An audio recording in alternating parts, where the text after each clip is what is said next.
এই মুহূর্তে উদ্দেশ্য বাইরের পেঁয়াজটা না আসলেই কৃষক বাঁচে যাবে, আমাদের ঝুঁকিপূর্ণটার থেকে কাটিয়ে যাবে। আসসালামু আলাইকুম সুপ্রিয় দর্শক বন্ধুরা, ক্রমশই পরিবর্তন হচ্ছে পেঁয়াজের দাম। এ যেন জোয়ার ভাটা আজকে আছে কালকে নেই। এতে কিন্তু যারা কৃষক রয়েছে এবং ব্যবসায়ী রয়েছে তারা কিন্তু চরম বিপদের মধ্যে রয়েছে। আমরা সরাসরি রয়েছি পাইকারি হাটে, আর পাইকারি হাট থেকে জানিয়ে দিব আজকের বাজার দরে কেমন দাম রয়েছে। আর আমাদের সাথে রয়েছে ব্যবসায়ী চাচা। আসসালামু আলাইকুম। ওয়ালাইকুম আসসালাম ওয়া রাহমাতুল্লাহি ওয়া বারাকাতুহু। কেমন আছেন? আলহামদুলিল্লাহ আলহামদুলিল্লাহ। ব্যবসা বাণিজ্য কেমন চলছে আপনাদের? এই চলছে ভালো ইনশাআল্লাহ, মোটামুটি ভালো চলছে। আচ্ছা, পেঁয়াজের চাহিদা কেমন রয়েছে এখন মার্কেটে? চাহিদা বর্তমানে খুব একটা ভালো নাই, একটু সমস্যার মধ্যে আছে। আচ্ছা, মার্কেটে কি খাচ্ছে না নাকি? মার্কেটে ঈদ উপলক্ষে নতুন মাল আমদানি দিছে, মুড়ি কাটা পেঁয়াজ এখনো মার্কেটে আছে, কিন্তু বর্তমানে বেচা কেনা খুব একটু কম, তাতে ব্যবসা খুব একটা ভালো হচ্ছে না, লাগিয়ে আছি তাই। আচ্ছা আচ্ছা, কত মন মাল কিনছেন আজকে? আজকে 13-14 টনের মতো কিনছি। 13 থেকে 14 টন। কোথায় যাবে আজকে পেঁয়াজগুলো? এটা যাবে কিশোরগঞ্জ ময়মনসিংহ এর লাইনে। আচ্ছা, আমাদের পাবনা জেলার পেঁয়াজে তো সারা বাংলাদেশে অনেক সুনাম রয়েছে, তাই না? যে সুনাম রয়ে গেছে।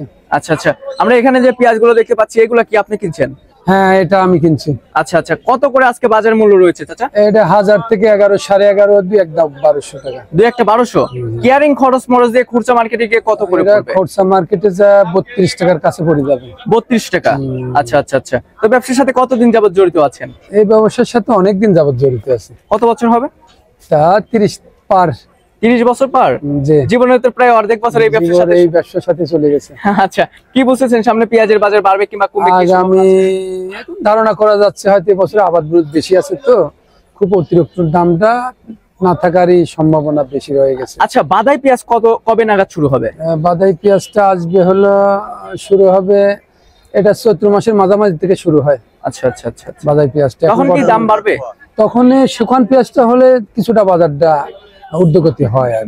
আচ্ছা, আমাদের বাংলাদেশে এখন যে পেঁয়াজ আছে এই পেঁয়াজ থাকা অবশ্যই এলসি পেঁয়াজের দরকার আছে। এলসি পেঁয়াজটা না আসাটাই ভালো কৃষকের জন্য। এলসি পেঁয়াজটা এই মুহূর্তে যদি বাংলাদেশে প্রবেশ করে তাহলে কৃষকের অনেক লস টানবে।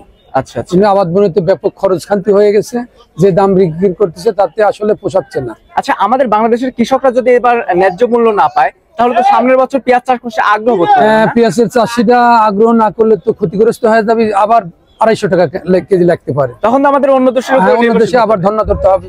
আচ্ছা আচ্ছা আচ্ছা, এখন এই মুহূর্তে উদ্দেশ্য বাইরের পেঁয়াজটা না আসলেই কৃষক বাঁচে যাবে, আমাদের ঝুঁকিপূর্ণটার থেকে কাটিয়ে যাবে। আচ্ছা, তো ঠিক আছে, আপনাকে অসংখ্য ধন্যবাদ আমাদের সময় দেওয়ার জন্য। দর্শক বন্ধুরা, আমরা কিন্তু ঠিকানা বলি। ও আচ্ছা, আরেকটা বিষয় সেটা হচ্ছে আমরা ঠিকানা দেবো এবং ফোন নাম্বার দেওয়া যাবে না? ফোন নাম্বার দেওয়া যাবে, সমস্যা নেই। আচ্ছা, তো কোথায় আপনার ঠিকানাটা বলবেন? নাটোর বনপাড়া 7 নং ওয়ার্ড, আবু বকর সিদ্দিক। আচ্ছা, 7 নং ওয়ার্ড।